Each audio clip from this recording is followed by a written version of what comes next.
Hello viewer, in Photoshop we will generate the designs, creating the new pictures, and also we will collect these designs here as well, making a new shape. There we will find some designs here.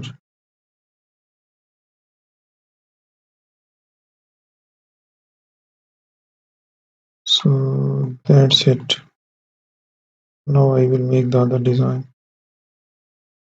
on it from the custom shape using the designs here,